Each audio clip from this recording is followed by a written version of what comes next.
Opening with the queen's pawn controls the center and usually leads to a more positional development of the pieces.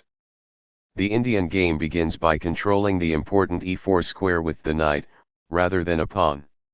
c4 builds a strong center by controlling the important d5 square and creates a square for the knight to come to c3 without blocking the c-pawn.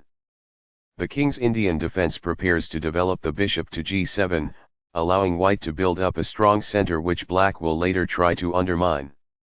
And c3 prepares the e2-e4 pawn push and helps control the d5 square. bg7 puts the bishop on the long diagonal in a move called a fianchetto. e4 takes full control of the center. d6 controls the e5 square and allows the light-squared bishop to develop. Nf3 supports the d4 pawn and puts pressure on the e5 square. Castling gets the king out of the center and activates the rook.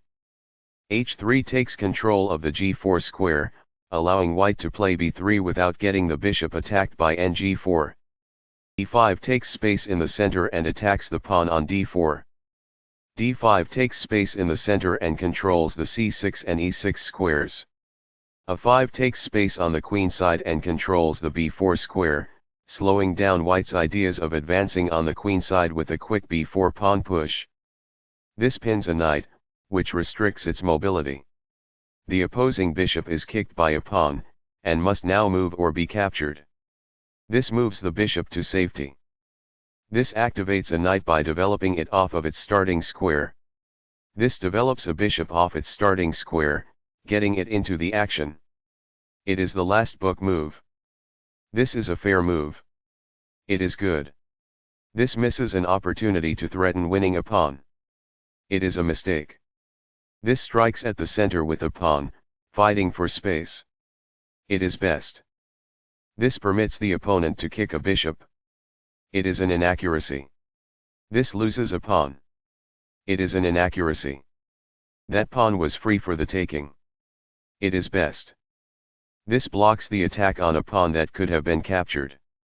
It is best. This moves the bishop to safety. It is good. This mobilizes the knight, allowing it to control more of the board. This is the only move that works. It is a great move. The pawn is now adequately defended. It is good. Balanced, neither player ever had an advantage. That game was pretty competitive. White played the opening well, but black was on another level. That was a well-fought middle game that black got the better of.